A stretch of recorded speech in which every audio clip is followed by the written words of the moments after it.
আমরা চলে এসেছি কলকাতা স্টেশন। এখান থেকে আমরা এখন যাব গৌহাটি। আর আমাদের ট্রেন হচ্ছে 12,501 কলকাতা আগরতলা গরিবরথ এক্সপ্রেস। এই ট্রেনে করেই আমরা এখন গৌহাটি পৌঁছাবো। তো মালপত্র নিয়ে আমরা চলে এসেছি প্ল্যাটফর্মে। 3 নম্বর প্ল্যাটফর্ম থেকে এই ট্রেনটা ছাড়বে, গরিবরথ এক্সপ্রেস, আগরতলা কলকাতা। আর এই আমাদের কোচ এখনো দরজা খোলেনি। G20 আমাদের কোচ নাম্বার। তো এই কোচেই আমরা যাব। আমাদের মালপত্র নিয়ে আমরা এখানে দাঁড়িয়ে আছি। আর এই হচ্ছে আমাদের কোচ নাম্বার G20। তো এবারের ট্যুরে আমরা কিভাবে যাব, কোথায় থাকবো, সব কিছু এই ভিডিওর মধ্যে সমস্ত তথ্যই থাকবে। আপনারা স্কিপ না করে পুরো ভিডিওটা দেখতে থাকুন। Welcome to my channel. আপনারা দেখছেন DP Roy blog. Most welcome to my channel. আসুন। নৈহাটির ইতিহাস, সংস্কৃতি ও আধ্যাত্মিকতার এক মিশ্রণ, যা তার বিখ্যাত ব্যক্তিত্ব এবং বড়মা কালীর মতো জাগ্রত দেবীর কারণে পরিচিত। এটি ভারতের অন্যতম প্রাচীন পৌরসভা, যা 1869 সালে প্রতিষ্ঠিত হয়েছিল। বঙ্কিমচন্দ্র চট্টোপাধ্যায়ের জন্মস্থান এবং বন্দে মাতরম গানের রচয়িতা হিসাবেও বিখ্যাত। এছাড়া এটি হরপ্রসাদ শাস্ত্রী, সমরেশ বসু মতো মনীষীদেরও জন্মস্থান। আর নৈহাটির সবচেয়ে বড় আকর্ষণ হলো বড়মা কালীর মন্দির। এটা বড়মা নামে পরিচিত, যা বাড়ির রক্ষাকালী থেকে সাধারণ মানুষের মায়ে পরিণত হয়েছে এবং এখানে বহু দূর থেকে ভক্তরা আসেন।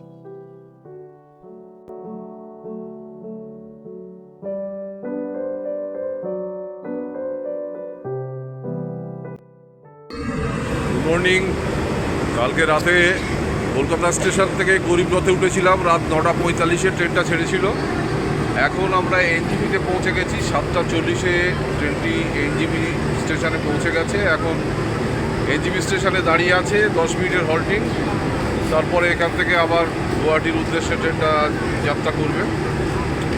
তো এখন সবাই আমরা উঠে গেছি। ট্রেনে বেশ কিছু লোক এখনও শুয়েছিল। আমি জাস্ট বাইরে এসে দেখলাম সুন্দর ওয়েদার, ঝলমলে রোদ। আর ওখানে গিয়ে আপনাদের সাথে কথা হচ্ছে। গৌহাটিতে নেমে তারপরে আমি জানাবো কীভাবে আমরা হোটেলে পৌঁছলাম।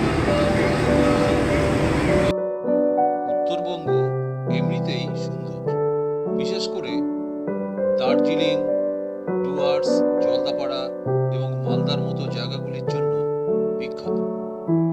কোথাও বা চা বাগান, আবার কোথাও বা সবুজ উপত্যকা, আবার কোথাও বা শান্ত নদী।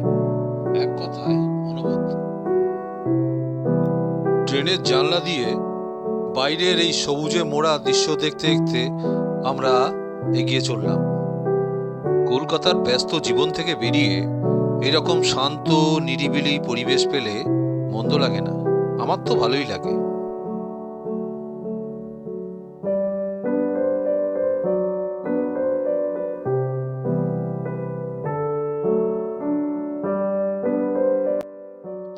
এইমাত্র একটা নদী পেরোচ্ছি, খুব বড় নদী এটা।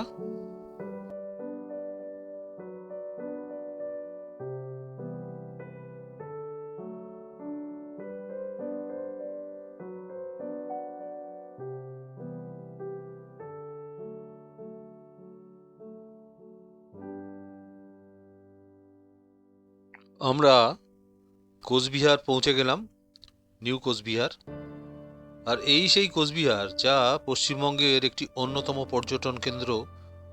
সমৃদ্ধ রাজকীয় ঐতিহ্য, ঐতিহাসিক স্থাপত্য যেমন কোচবিহার রাজবাড়ি, মদনমোহন মন্দির, সমৃদ্ধ সংস্কৃতি ও প্রসিদ্ধ মিষ্টির জন্যও বিখ্যাত। এটি একসময় কোচ রাজাদের শাসনাধীন একটি স্বাধীন রাজ্য ছিল। এখন এটি পশ্চিমবঙ্গের একটি জেলা মাত্র।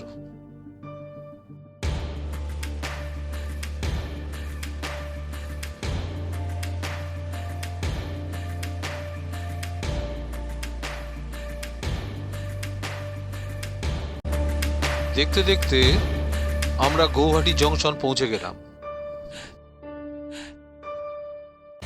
আমরা এইমাত্র এই ট্রেন থেকে গৌহাটি স্টেশনে নামলাম। গৌহাটি স্টেশনে নামলাম, রাইট টাইমেই এসছে ট্রেনটি। গরিবরথ বলুন, এবারে আমরা কিভাবে অটো ধরবো? আমরা অটো স্ট্যান্ডে যাবো, এখান থেকে অটো বা প্রাইভেট কার সবই পাওয়া যায়। তো আমরা এখন প্রথমে অটো স্ট্যান্ডে যাবো, সেখানে হয়তো সম্ভবত আমাদের রিজার্ভ করে যেতে হতে পারে। চলুন দেখা যাক। এখন আমরা অটো স্ট্যান্ডের দিকে যাচ্ছি। এই ট্রেনটা আমরা এলাম, গরিবরথ এক্সপ্রেস, খুবই ভালো ট্রেন।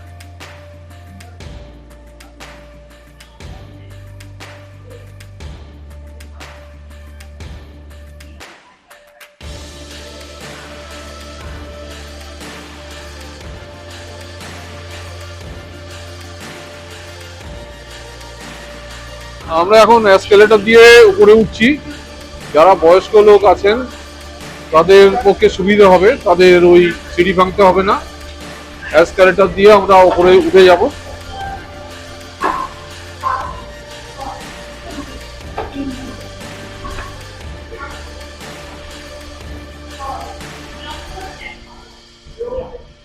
আমরা 4 নম্বরের প্ল্যাটফর্মে নেমেছিলাম। এবারে আমরা 4 নম্বর প্ল্যাটফর্ম থেকে উপরে ফ্লাইওভারে উঠে আমরা 1 নম্বরের দিকে যাব।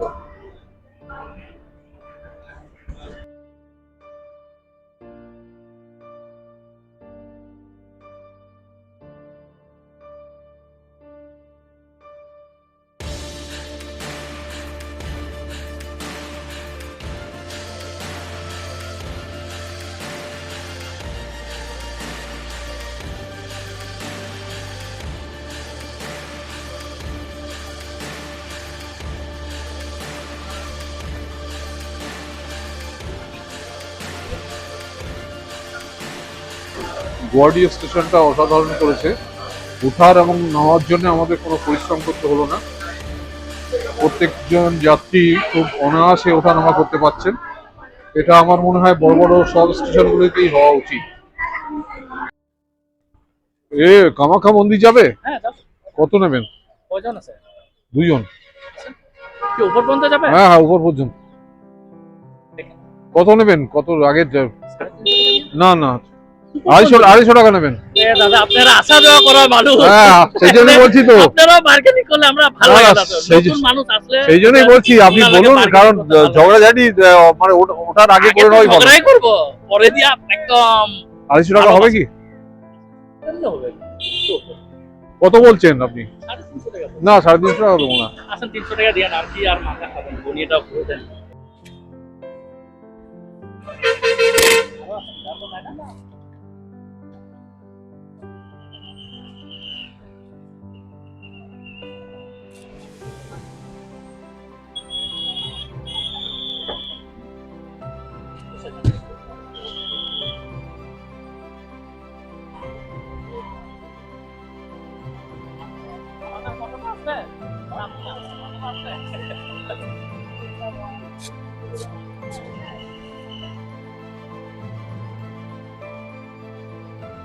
এক নম্বর প্ল্যাটফর্মের বাইরে বেরিয়ে 300 টাকায় অটো রিজার্ভ করে আমরা চললাম কামাখ্যার পথে।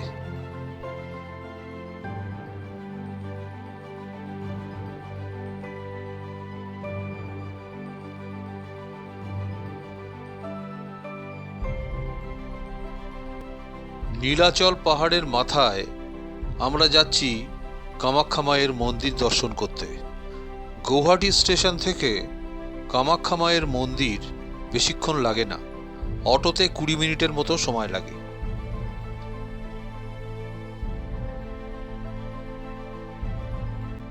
ভারতের অতি প্রাচীন মন্দিরগুলোর মধ্যে এটি অন্যতম।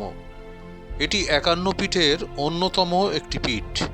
শোনা যায় ভগবান বিষ্ণু সতীর দেহটিকে সুদর্শন চক্রের সাহায্যে 51 খণ্ডে খণ্ডিত করেন এবং এখানে মায়ের যোনিখণ্ড পতিত হয়।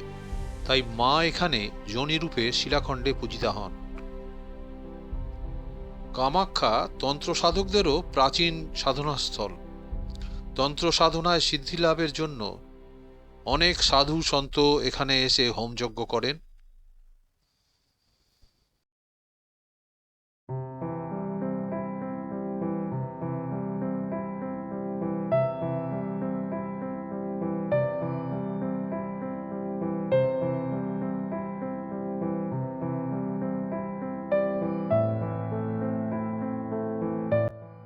আস্তে আস্তে সমতল ছেড়ে আমরা নীলাচল পাহাড়ের উপরের দিকে উঠতে লাগলাম।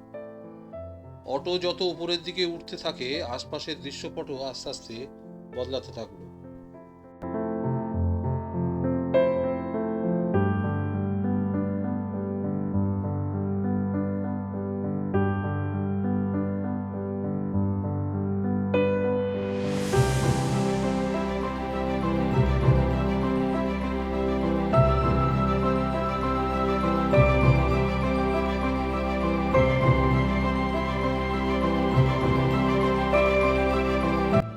কামাখ্যায় পৌঁছাতে পৌঁছাতে প্রায় সন্ধে হয়ে এসেছিল।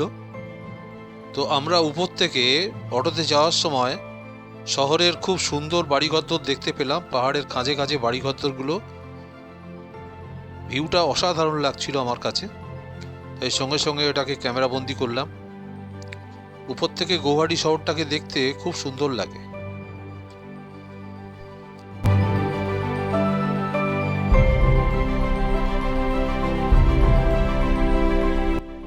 আমরা প্রায় হোটেলের কাছে পৌঁছে গেছি। এই দেখুন, আমাদের হোটেলটা একদমই মন্দিরের কাছে। এই হচ্ছে আমাদের হোটেল, আর এই হচ্ছে বারান্দাটা তোমাদের দেখাই। এই সিঁড়ি দিয়ে উঠে এসছি। উপরে উঠে আসার পরে এদিকে ঘর আছে, আর আমাদের এই দিকের ঘরটা।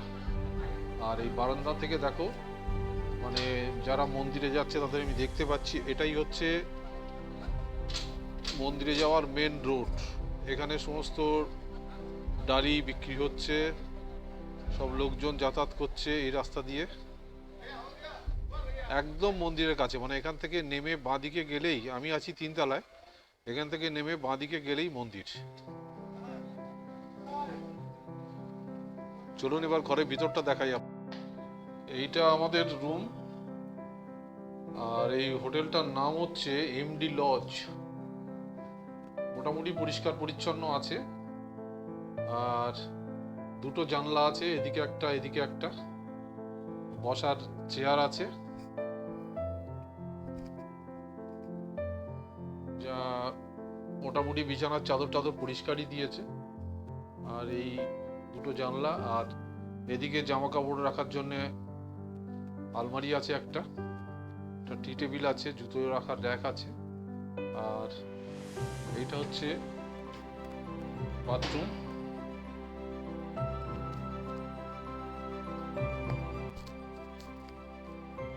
বাথরুমটা মোটামুটি পরিষ্কার পরিচ্ছন্ন আছে। ঢুকেই একটা বেসিন, আর এদিকে কমোড আছে, স্পেসটাও আছে মোটামুটি চান করার জন্য, শাওয়ার আছে, সবই আছে। গিজার নেই, কিন্তু ওরা ইমার্শন হিটার দিয়েছে, সেটা দিয়ে আমরা কাজ চালিয়ে নিচ্ছি। আমরা হোটেলে পৌঁছে গেছি, আর পৌঁছে আমরা ফ্রেশও হয়ে গেছি। এবারে আমরা স্নান টান করে এখন সন্ধে 6টা বাজে, আমরা মন্দিরে যাচ্ছি আরতি দেখতে। আরতি দেখে একবারে রাতের খাবার টাবার খেয়ে তারপরে আমরা রুমে ফিরবো। আর কালকে ইচ্ছা আছে ভোরবেলা লাইন দিয়ে যেভাবেই হোক পুজো দেব। চলুন এবারে আমরা আরতিটা দেখে আসি।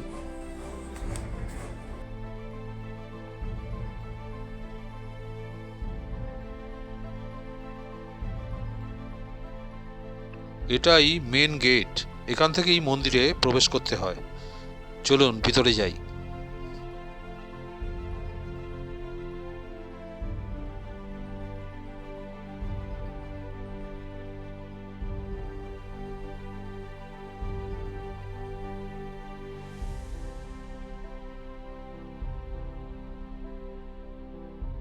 এটাই মায়ের মন্দির, যেটা দেখার জন্যে হাজার হাজার মাইল দূর থেকে ভক্তরা সব ছুটে আসেন এখানে। এটাই কামাখ্যা মায়ের মন্দির।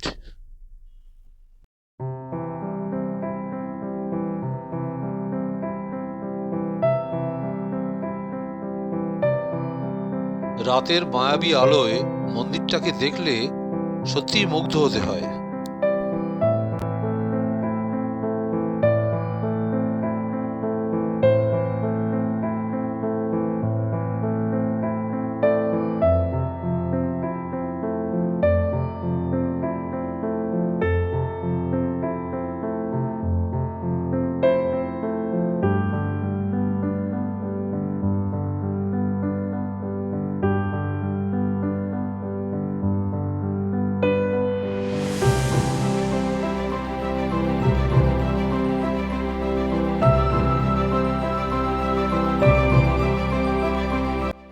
অহোম রাজাদের রাজত্বকালে মন্দিরটি নির্মিত হয়েছিল, তাই মন্দিরের গায়ে যে সমস্ত শিল্পকলা আপনারা দেখছেন সবই অহোম রাজাদের রাজত্বকালেই হয়েছিল, এবং স্থাপত্যশৈলীটাও অহোম রাজাদের রাজবংশের অনুরূপ হয়েছিল।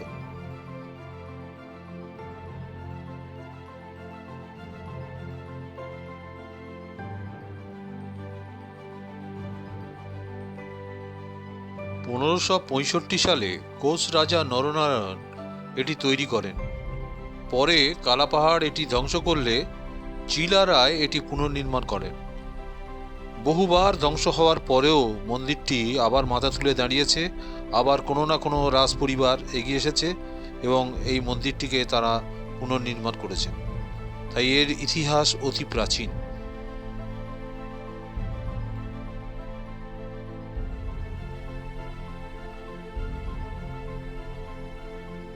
মন্দিরের স্থাপত্যশৈল এবং মন্দির গাত্রে যে অপূর্ব ভাস্কর্য আমরা দেখতে পাই, সত্যি অবাক হওয়ার মতন যে ওই প্রাচীন কালে তখনকার যে শিল্প, আমাদের ভারতীয় সংস্কৃতি যে কোন পর্যায়ে ছিল সেটা এই শিল্পকলার মধ্যে আমরা দেখতে পাই।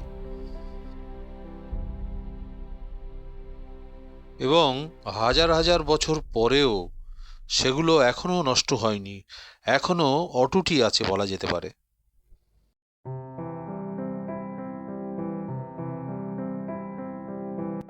এখানে মায়ের কল্পিত মূর্তিও আছে, মা এখানে এই রূপেই পূজিতা হন।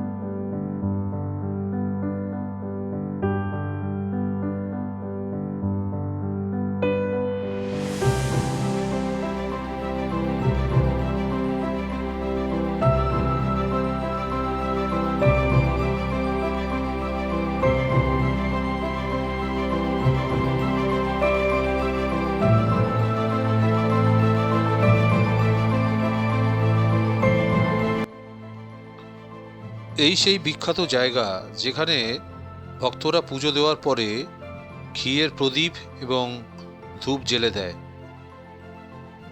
কি অসাধারণ লাগছে এখানে এতগুলো প্রদীপ একসাথে জ্বলছে, সত্যি একটা দেখার মতো জায়গা। এখানে নারকেল ভেঙেও নারকেলের জল মাকে উৎসর্গ করা হয়।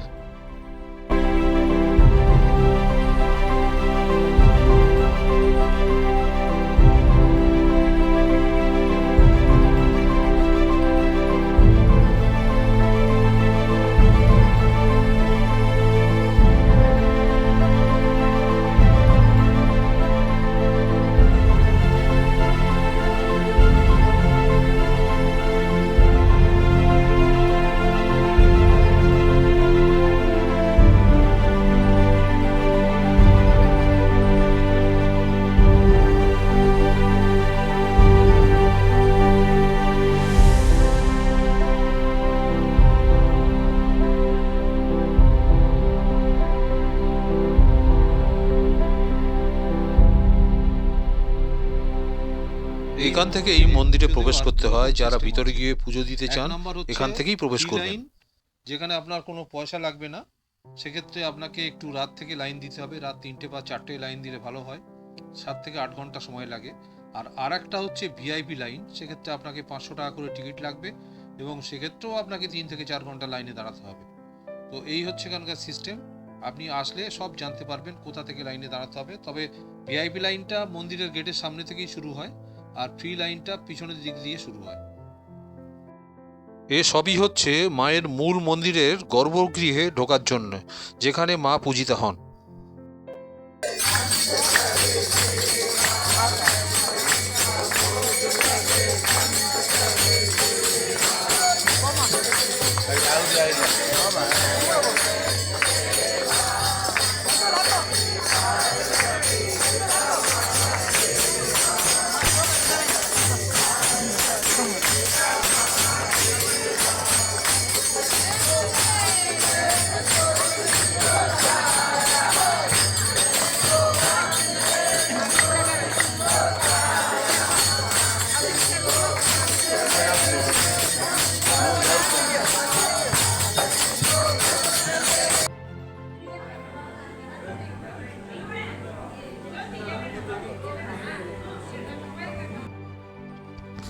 এটা পুজো দেওয়ার লাইন। রাত 4টে থেকে উঠে আমরা লাইনে দাঁড়িয়েছি। আর বলে রাখি, এটা কিন্তু সাধারণ লাইন নয়, এটা ভিআইপি লাইন। 500 টাকা করে আমরা টিকিট কেটে ঢুকবো। তো প্রথমে মন্দিরের বাইরে লাইনে ছিলাম, তারপরে মন্দিরের ভেতরে 6টার সময় ঢুকিয়ে ভিতরেও লাইনে দাঁড়িয়ে থাকতে হয় দীর্ঘক্ষণ। তারপরে 7টার সময় কাউন্টার খুলবে শোনা যাচ্ছে, দেখা যাক কখন কাউন্টার খোলে। আর টিকিট পাওয়ার পরেও একটা ঘরে ওয়েটিং করতে হয়, ঘরের মধ্যে বসিয়ে রাখে। তো এরকম লাইনে 3-4 ঘন্টা আপনাকে দাঁড়াতে হবে, কখনো হয়তো এটা 5 ঘন্টাও হয়ে যেতে পারে। আর ফ্রি লাইনে আপনাকে 7 থেকে 8 ঘন্টা দাঁড়াতেই হবে। তো এরকম মানসিক প্রিপারেশন নিয়ে এসে আপনারা যদি পুজোর লাইনে দাঁড়ান, আগে থেকে মনটাকে সেট করে নেবেন যে আমাকে এতক্ষণ দাঁড়াতে হবে। তো এই হচ্ছে এখানকার সিস্টেম, মানে কেউ আসলাম আর পুজো দিলাম হবে না। অনেকে দণ্ডি কাটতে কাটতে এভাবে মূল মন্দিরের দিকে এগিয়ে যায় আর বা পুরো মন্দিরটাও পরিক্রমা করে।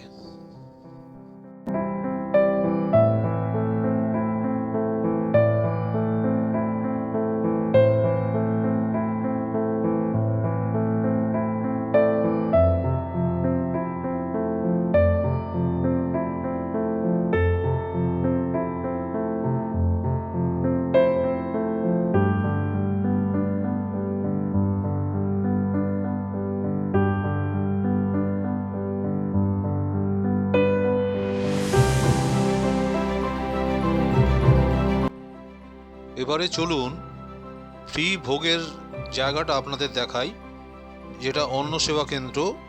কামাখ্যা মন্দিরের তরফ থেকে আম জনতাকে, সমস্ত হাজার হাজার ভক্তকে প্রতিদিন বিনামূল্যে ভোগ খাওয়ানো হয়। তো সেই জায়গাটা চলুন আমরা এবার দেখি।